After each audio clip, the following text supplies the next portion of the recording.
아 글쎄 안 들려 들을 뉴스 없어 아무 뉴스도 귀에 들어오지 않아 듣고 또 들어도 들을 뉴스 없어 만든 게 이 프로야 이동영의 뉴스 정면 승부.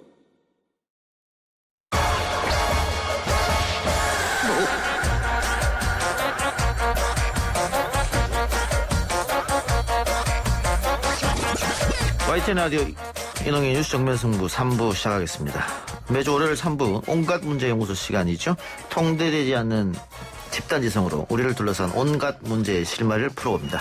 충격적 구상학번 김기태 미국 변호사, 이 시간이 최고 컨디션 최영일 시사평론가, 압도적 토크 잠재력 국립암센터 가정의학과 명승관 교수 나왔습니다. 어서 오십시오. 안녕하십니까. 구상학번 김기태입니다. 네. 명승관 박사 조금 늦고 있습니다. 지각인데. 막 달려오고 있어요. 예. 길이 밀려요. 예. 제가 와보니까. 그래서 명 박사님이 오기 전에 우리가 잠깐 광고 나갈 때 앉아서 네. 토크를 하고 있었지 않습니까? 맞아요. 토크의 주제로는 우리 충격적 구상학번 김기태 변호사가 그렇지.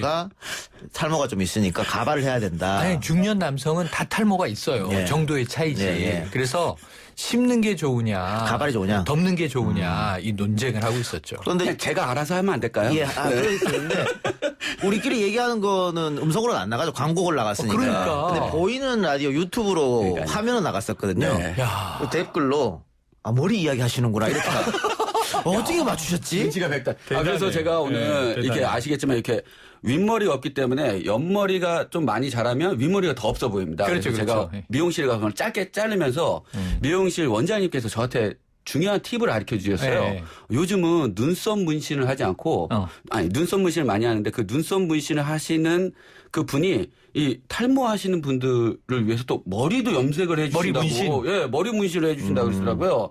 그래서 제가 그때는 좋은 정보 감사합니다라고 얘기를 했는데 이게 또 머리 깎고 가면서 생각하는 게 그럼 저는 문신을 하면 우주소는 아톰이 될 것 같아가지고. 아니, 그게 아니라 그거는 여기만 만화 까매지면 속의 안 되겠다. 캐릭터고 저는 늘 이제 부러웠던 헤어스타일이 지금은 자꾸 하셨는데 이 앙드레 킴 선생님 머리예요. 알죠. 네. 매직머리라고 불렀죠. 그거 되게 관리가 편리할 것 같아서. 저는 이 오토바이를 타니까 예. 아침에 나올 때 머리를 분장실에서 해주시면 이렇게 머리가 서 있어요. 예. 근데 헬멧을 계속 쓰잖아. 다시 방송 내려가죠. 올릴 때마다. 예. 저녁에는 푹 가라앉아 있어요. 그래서 이게 문신이나 감호 괜찮겠다는 생각을 하고 있죠. 신중하게 검토해보겠습니다. 예, 중년 네. 남성뿐만 아니고 사실 요즘은 여성분들도 고민이 많으시더라고요. 많이 하시죠. 두분 닮아도 많이 하시는데요. 그래서. 예. 네. 다들 있을 때 관리를 잘 하시기를. 있을 때 잘할 것이 제가 보니까 두 가지가 있는 것 같습니다. 그러니까 떠나는 버스는 잡을 수가 없잖아요. 네네. 있을 때 잘해야 되고, 그러니까 있을 때 빨리 타야 되고, 그 다음에 빠지는 탈모 이거는 있을 때 잘해야 돼요. 아니 떠나는 버스는 그건 산업화 시절의 얘기예요. 옛날에 버스가 잘 안 왔거든. 버스는 기다리면 또 와요. 하지만 이 머리하고는 달라. 알겠습니다. 예. 근데 지금 우리 이동영 진행자는 시큰둥한 표정이에요. 예. 별로 고민이 없어. 아니, 좀 탈모가 있으신 아니요, 것 저도 같아요. 고민이에요. 예, 고민이에요. 제가 딱 예. 보면 알아요. 예. 앞머리가 제가. 있는데 네. 고민입니다. 탈모가 약간 그 가늘해지고 계세요. 예. 아 그래요? 지금 자기 머리를 잘하는 걸로. 네, 알겠습니다. 김기태 변호사님이나 신경 쓰시고요. 네. 요거 명승건 박사한테 물어봐야 되는 거 아닌가? 그러니까요. 이게 곧 의학 오실 정보잖아. 거니까. 네. 명승건 박사님도 고민이에요. 남 얘기할 처지는 그렇죠. 아니네요. 맞습니다. 네, 다 그러네요. 고민입니다. 예. 자, 본격적 주제 들어가서 여행용 가방 안에 감금됐다 숨진 아이고, 네. 9살 소년 사건 굉장히 충격적이었죠. 네. 근데 이 충격이 채 가시기도 전에 또 아동 학대 사건이 발생했습니다. 발견 당시 아이의 상태가 심각하다고 하는데 우리 최영일 평론가 좀 설명해 이게 주시죠. 동영상을 찍혔어요. 그러니까 어떤 거냐면 또 9살 이제 이번에는 여자 어린이에요. 그런데 이 눈에 멍이 든 상태로 집 밖으로 나와서 배회하다가 시민이 본 거예요. 그래서 이 시민이 이제 한 편의점 앞에서 창녕에서 벌어진 일입니다. 이걸 경찰에 신고했어요. 경찰이 와서 이 아이한테 너 왜 다쳤니? 하고 물어봐서 추적을 해 들어가니 이번에는 이제 의붓 아버지와 친모의 가정에서 생활하는 어린이에요. 그런데 이게 상습폭행일 가능성이 큽니다. 아동학대가.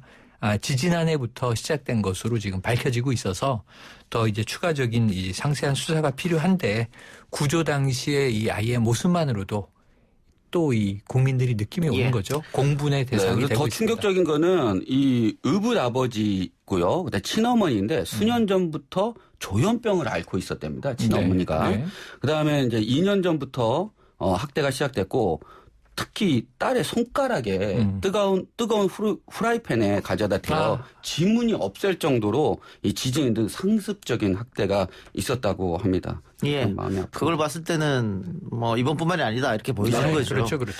근데 그 왜 때렸느냐는 경찰의 질문에 계부의 답변이 말을 듣지 않아서 네, 그랬다 네. 이건데 지난번에 그 사망한 여행용 가방안에 사망한 네네. 학생 같은 경우에는 거짓말을 해서 그랬다는 거지 않습니까? 훈육 차원에서 가방에 가뒀다는 거죠. 예, 결국은 거짓말이나 딸이 말을 안 듣다 훈육 차원이었는데 네네. 보통의 부모는 훈육 차원에서 이렇게 하지 않잖아요. 아유, 당연하죠. 굉장히 예. 문제가 있는데 네.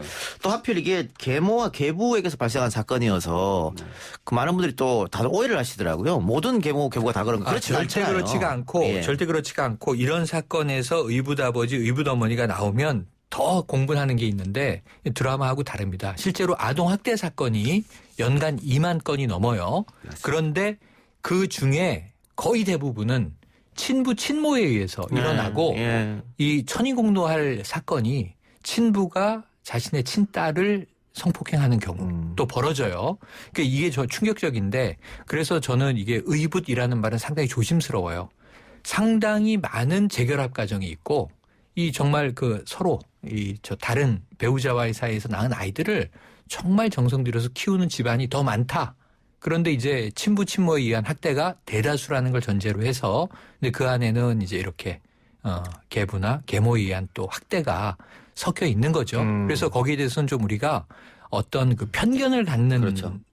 일이돼선 예, 안 그러면 안 된다. 되죠. 이런 그리고 것을 경계하고 싶습니다. 가방 감금 사망 사건이라고 우리가 그냥 칭하는데요. 이게 좀 더 충격적인 건 그 의붓 어머니가 A 씨가 장난감을 망가뜨린 후 내가 그런 게 아니다라는 취지로 말하자 거짓말을 한다며 첫 번째는 가로 50cm, 세로 70cm 크기 가방에 가뒀다가 A군이 안에서 소변을 보자 다시 가로 44cm 그다음에 세로 60cm 크기 가방에 다시 가두고 3시간 동안 외출을 방치했다. 했습니다. 네. 그리고 여기서 총 7시간 감금 상황에서 심정지 상황에 온 거죠. 맞아요. 네. 그래서 공부를 잡고 있습니다. 그 아이가 가방 그 케이스 안에 들어와서 얼마나 고통스러웠을까. 그러니까요. 명박사님 나오셨습니다. 네. 예. 늦어서 죄송합니다. 이거 맨날 뭐 30분, 1시간 일찍 오는 거 아무 소용 없네요. 한 번 딱 10분 늦으니까 완전. 원래 그렇습니다. 근데 이제 우리가 지금 아동 우리 학대 아무 말도 안 하고 예. 있어요. 앞으로 너무 일찍 안 와야 되겠습니다. 죄송합니다. 늦어서. 예. 아동 학대 이야기를 하고 있는데 네. 그 가방 안에 들어가 숨진 아이 같은 경우에는 질식사로 추정되죠. 그렇죠. 예. 예. 뭐 다른 뭐 기저질환이 있는지 모르겠지만 아이들의 경우 그건 지금 그 정황상으로 봤을 때는 질식사입니다. 요즘 뭐 질식사로 인한 게 또 우연찮게 미국 뭐죠? 예. 조지 플로이드. 네. 그 경우도 사실은 질식사를 의심을 하고 있거든요. 사실은. 예. 근데 사람들이 그런 부분에 대해서 굉장히 쉽게 생각을 하는 것 같아요. 근데 우리가 그 가방 안에서 이 밀폐된 공간에서는 좀 몇 분만이라도 그 산소가 제대로 공급이 안 된다면 바로 뭐 심폐정지 올 수밖에 없거든요. 특히. 그럼 아이는 상당히 고통스럽겠습니다. 얼마나 고통스럽겠습니까. 진짜 저는 상상하기도 힘든. 저도 진짜 상상만 하면 숨이 예. 턱턱턱 막히는. 근데 한 가지 또 안타까운 게 이 아이 같은 경우에는 당시에 이 사망 사건이 일어나기 전에 경찰 조사도 받았단 말이죠. 똑같은 아동 학대 사건으로. 이게 그럼 막을 수 있지 않았느냐. 충격적인 일이 막을 수 있었는데 결국은 방치돼서 사망에 이른 것이다. 자, 지금 6월 1일에 가방에 들어가는 일이 벌어져요. 이날 심정지 상태가 왔다가 6월 3일에 이 아이는 사망을 한 건데 한 달 전으로 건너가서 5월 5일이에요. 하필 어린이날 병원을 쉽니다. 휴일이니까. 이 아이를 응급실로 데려가요. 부모가. 근데 세면대에 부딪혀서 머리를 다쳤어요. 그래서 머리에서 피가 나니까 꿰매는 수술을 했어요. 그런데 의사가 살펴보니까 몸에 오래된 멍자국이 팔다리에 있는 거예요. 그럼 이럴 땐 이 병원은 반드시 신고하게 돼 있습니다. 의무죠. 네, 의무입니다. 그래서 의사 선생님 나와 계시니까. 네. 예. 근데 그 부분은 제가 옛날에 저는 사실 응급실 근무한 게 거의 한 20년 전이거든요. 오래전이구나. 그러니까 한 5년, 6년 네. 이때 근무를 그러니까 한 25年. 그때 당시에 그게 법으로 된지 저는 솔직히 잘 이후의 인지를 법이에요. 예, 예. 그 이후의 법이에요. 그죠. 제가 네. 인지를 못했거든요. 근데 그런 경우가 발생한다 하더라도 얘기는 할 수 있는데 사실 강제성이 없거든요. 아니, 지금은 법이 바뀌어서 네. 네. 어린이집 선생님이라든가 네. 또 의사 선생님이나 이런 사람들이 아동학대 정황을 보면 반드시 경찰에 신고하게끔 돼 있어요. 아니면 나중에 연대 책임을 예, 지게 맞습니다. 되는데 그래서 5월 7일에 이 병원은 위원회를 열어요. 그래서 이 아이의 이제 상처들을 다 보고 소견을 가지고 이것은 아동학대가 의심된다. 그래서 경찰에 신고를 하는 거예요. 경찰에 신고를 받았는데 그 신고를 직접 나가보지 않아요. 통화는 했다고 해요. 그리고 이제 아동보호기관에 넘깁니다. 그러니까 아동보호기관이 5월 13일에 자 5월 5일 병원 갔죠. 7일에 신고됐죠. 경찰로부터 이제 이관 받았죠. 5월 13일에 가정방문을 해요. 물어봤어요. 그러고 학대는 받은 것 같은데 그러니까 이 아이 부모가 실토를 해요. 4차례 아이를 때렸다. 훈육 차원이었다. 그리고 뭐라고 얘기를 하냐면 앞으로 훈육 방식을 바꾸겠다. 그러니까 이 정도의 면담 내용을 가지고 보호기관에서 다시 경찰에 통보를 한 겁니다. 경찰이 이 20일이 지나서 그러니까 5월 20일경에 다시 아이 부모와 통화를 한 후에 자 그렇다면 일단은 이 아이는 계속 부모가 관리하는 게 낫겠다라고 판결 내리고 끝이에요. 이 정도면은 이게 여기 미국 변호사 계시니까 미국 상황하고 비교를 좀 많이 다를 것 해본다면 같아요. 완전히 다른 대응이 이루어지는 겁니다. 그렇죠. 미국 같은 경우는 지역사회와 그다음에 학교, 그다음에 사법당국 이 세 가지의 안전장치가 되어 있습니다. 특히 아시겠지만 미국 같은 경우는 지역사회 특히 아동보호단체들의 신고가 60% 정도 전체 신고의 60% 정도 차지하고 있을 정도로 부모가 아니라도 지역 그 아동보호센터에서 그 단체에서 이렇게 봐서 아동학대나 아동방임이나 이런 것이 의심이 되면 바로 사법당국에 신고를 해서 조치를 하고 만약에 사망사건이 일어났을 경우에 학대에 의한 사망사건이 일어났을 경우에 그 아동보호단체에서 검사 그다음에 의료 전문가 그다음에 감시관을 그다음에 모집을 해서 위원회를 만들어서 이 사망원이 무엇인지도 밝히고 있고요. 학교 같은 경우는 무단결석이나 잦은 지각이 있으면 학부모를 부릅니다. 근데 학부모가 안 왔을 경우에는 관계된 또 고발 조치를 하는 그런 시스템이 잘 갖춰져 있기 때문에 아동 보호에 대해서는 좀 더 많이 예. 신경을 많이 쓰고 있다. 그거에 대한 대표적인 경우가 그거예요. 미국이랑 가장 큰 차이가 보면 그 미국에서 아이 혼자 자가용 차 안에 내려다 놓고 큰일 나죠, 그러면. 어딘 가잖아요. 근데 우리나라에는 아마 처벌 조항이 없는 걸로 알고 있는데 거기는 엄격합니다. 그래서 최근에 옛날에 몇 년 전에 괌에서. 기억나죠. 괌에서 네. 그 법조인 부부가 네. 아이를 저기 차 안에 놓고 잠깐. 쇼핑 예. 하러 갔다가 큰 문제가 된 사건 있지 않습니까? 맞아요. 저는 근데 그 부분이 머그샷 필요했다고. 찍은 게 지역신문에 공개되는 바람에 네. 우리나라에 알려졌죠. 그러니까 제 얘기는 아까 그 상황에서도 집까지 찾아갔었다고 그랬잖아요. 아마 미국 같았으면 상황은 좀 달랐을 거예요. 좀 더 많이 달랐고 강력하게 그 처벌했으니까. 시점에 격리가 돼서 네, 맞아요. 6월 1일 가방 사건이 안 벌어졌겠죠. 그렇죠. 그래서 제가 이 부분은 그 강력한 처벌이 이런 경우는 참 필요할 예. 것 같아요. 미국 같은 경우는 학대나 그다음에 예를 들어서 학대에 의한 피해가 중하다고 평가를 하고 학대가 있었으면 반드시 부모하고 먼저 격리된 상황에서 조사를 합니다. 예, 조사를 하고 그다음에 심할 경우에 양육교까지도 박탈할 수 있다라고 보시면 됩니다. 예. 이 강력한 처벌 이야기도 했습니다만 결국 중요한 거는 처벌보다는 시스템 완비가 먼저 이루어져야 할 텐데 그렇죠. 미국 같은 경우에는 아동 보호 시설이 많이 있지 않습니까? 그러니까 아동 학대가 일어났을 때 부모와 아동을 일단 분리시키는. 근데 우리는 아동 보호 시설이 얼마 없기 때문에 분리해서 보낼 데가 없어요. 아니 이게 세 가지가 예. 있어요. 첫 번째 이번 면담에서 그 사망한 아이가 그 당시에 뭐라고 얘기를 했냐면 물어봤어요. 아니 엄마 아빠 나한테 잘해준다라고 아이가 이야기했다는 거예요. 그러면 이 아이는 엄마 아빠를 좋아하는구나. 굳이 격리할 필요까지는 없겠구나. 엄마 아빠 면담을 했더니 훈육을 한 4번 했는데 그거 반성하고 있구나. 이 훈육 방식을 바꾸니까 앞으로 체벌을 안 하겠지. 아니 그것도 잘 미국 같은 경우에 있을 수 없는 일이거든요. 아니 이걸 믿어줍니까? 학대 정황이 있으면 무조건 네. 분리해서 그다음에 그걸 조사하고 그다음에 강력한 처벌을 합니다. 그런데 우리는 특히 경찰이나 우리 아동보호기관에서 상당히 이런 아동학대나 이런 아동학대에 대해서 그다음 아동 문제에 대해서 상당히 좀 안일한 사고를 가지고 있지 않는가라는 예. 생각을 합니다. 예, 네. 최영필 말씀 계속 하세요. 아니, 그래서 아까 얘기했던 게 이런 거예요. 미국 영화를 보면요, 대체로 이 부모와 아이가 사랑해. 화목한 가정이야. 근데 약간의 의심 정황이 발생하는 사건이 있었어. 예를 들어 부모가 아이를 이렇게 잡고 흔들어요. 너 왜 그랬어? 뭐 이러면은 신고를 해, 시민이. 예, 예. 그럼 격리해서 다시 재결합하고 싶은데 엄청나게 힘든 그렇죠. 과정을 겪는 거예요. 예. 그러니까 미국의 제도는 너무 격리를 강하게 해서 문제인데 미국에는 없는데 우리나라에 있는 게 하나 있어요. 이게 친권이라는 거예요. 예. 그러니까 격리를 해. 근데 1년 후에 부모가 돌려주시오. 학교 보내야 됩니다. 그럼 돌려줘야 돼요. 최장 4년인데 4년까지 가는 아이들이 없고 예. 이런 아동학대의 경우에 82%가 친부모에게 돌아간다고 그래요. 친권 때문에. 그리고 보호시설도 법적으로 더 이상 아이를 보호할 수 있는 권한이 없어요. 그렇죠. 법제도의 문제다. 전 제도가 좀 많이 예. 강화돼야 될 것 이거 같습니다. 많이 개정해야 됩니다. 예. 아이들을 살려야죠 우선. 네. 예. 오늘 관련해서 대통령도 위기 아동을 사전에 확인하는 제도가 잘 작동되는지 살펴봐라 이야기했는데, 우리가 지금 뭐 시스템 바꾸고 강력한 처벌을 해야 된다. 이 두 가지를 이야기했습니다만 이것 말고 또 뭐 있을까요? 과도기적 차원이다 뭐 이런 이야기도 있는 것 같아요. 그러니까 그러니까 지금의 부모들은 부모로부터 체벌을 좀 받았단 말이죠. 네. 그런데 지금은 하면 안 되는 그런 상황이잖아요. 하면 안 되는 게 어느 정도냐면 저는 아동학대는 인격 살인이다. 우리가 흔히 꽃으로도 때리지 말라.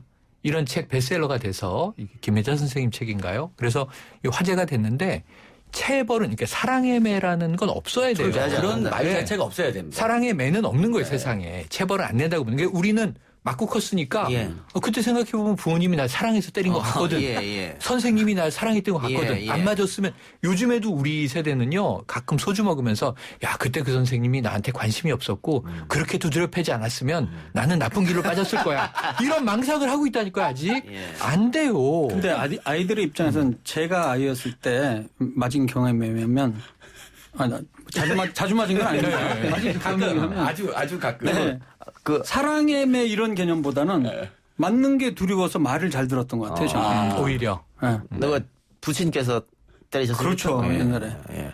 저는 부모로부터 체벌은 없었던 것 같고 교사로부터 엄청난 그건 하루도 안 빼먹었습니다. 그때는 일상 다반사였죠. 매일 저랑 비슷하시네요. 아니 저는 고등학교 때 진짜 무릎 꿇고 따기를 맞았는데 저쪽까지 날아간 경험이 있습니다. 아이 봉골레가 부러지는 걸 우리가 목격하면서 그렇죠. 자랐잖아요. 선생님이 막 시계 풀고 한번 해보겠다는 거야? 그러니까 이제 매 하나의 폭력 이게 사실은 어떤 사람한테는 그게 무서움으로 다가오니까 다음부터는 또 맞을까 두려워서 안 해야겠다 이런 사람들이 있지만은 또 반대로 그냥 반항하는 사람들도 있거든요. 그러니까요. 그러니까 이 매라는 거를 갖다가 뭐 사랑의 매든지 뭘로 이렇게 합리화하는 거는 진짜 구시대적인 발상 근데 같아요. 뭐 저도 그렇게 많이 학교 다닐 때 맞았습니다만 스승의 날 때부터 전화 드리거든요. 그렇죠. 네. 네. 감사한 마음이 있어서.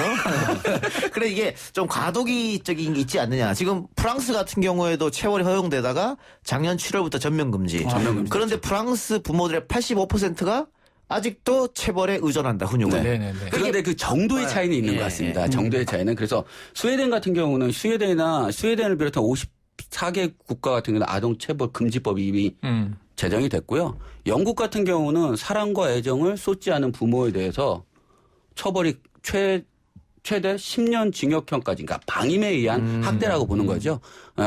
그래서 최대 10년 징역형까지 할 수 있는 신데렐라법이라고 해서 통과됐고, 독일과 같은 경우에는 선제적으로 아동 학대나 체벌이 있을 수 있는 아동들을 찾아서 지원하는 지원 프로그램에 대한 막대한 예산을 또 책정해 놓은 상황이라서 좀 더 선진국들이 아동 학대나 아동 보호에 좀 더 많이 예산과 그다음에 법 제도를 개정하고 있다라고 보시면 사회적으로 제 의견은 한마디로 결론으로 말씀드리면 이 성범죄, 성폭력하고요. 아동학대는 인격 살인이에요.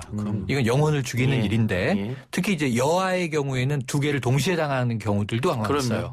그러니까 우리가 한 가지만 명심하자고요. 이렇게 여러 가지. 안 때리면 어떻게 안 때리고 통제하는 방법을 찾아내야 돼요. 그러니까 저희가 학창시절에는 한 반에 70명이 넘었고 정말 베이비붐 세대인데 교사 한 명이 수십 명을 통제를 하다 보니까 군대식 규율을 적용했을지 모르겠어요. 근데 이제 군대에도 구타가 없어진 지가 오래됐고 학교는 더더욱 안 되고요. 가정에서는 아이들을 보살펴야 되고 보살핌을 방임도 아동학대예요. 심지어. 근데 적극적인 공격은 이 아이를 평생 트라우마에 잠기게 해서 이게 악순환이 됩니다. 사회적으로. 맞습니다. 그래서 안 됩니다. 알겠습니다. 군대 말씀하시니까 또 군대에서 맞은 생각이 또 나요. 아유 이거 봐 트라우마가 많아 우리 세대가. 여러 군데서 맞았군요. 여러 군데서 맞았습니다. 저는 군대 딱 갔는데 야 소원이 뭐야 그랬기 때문에 그렇게 물어보더라고요. 그래서 때리지만 말아 주십시오. 딱 그랬더니 바로 맞았군요. 바로 맞았지. 그래서 이동영 평론가 얼굴 보세요. 늘 불안하잖아. 트라우마가 아직 있어. 그나마 그러는 거예요. 야 넌 얼굴이 반항기가 있어. 그나마 저 같은 경우는 군대에서 맞은 기억은 없는 것 같아요. 제가 군의관 장교다 보니까 그렇지. 맞을 일이 별로 없어요. 장교는 그래도 상대적으로 인격적이 예. 있어. 그러네요, 진짜. 예, 최 평론가가 이야기한 것처럼 사람이 또 다른 사람을 폭행을 한다는 것 자체가 네. 인격을 말살시키고 파괴시키는 맞아요. 것이죠. 알겠습니다. 자, 온갖 문제 연구소 광고 듣고 와서 계속 이어갑니다. 3부 수도 마치고요. 4부에서도 온갖 문제 연구소 이어집니다.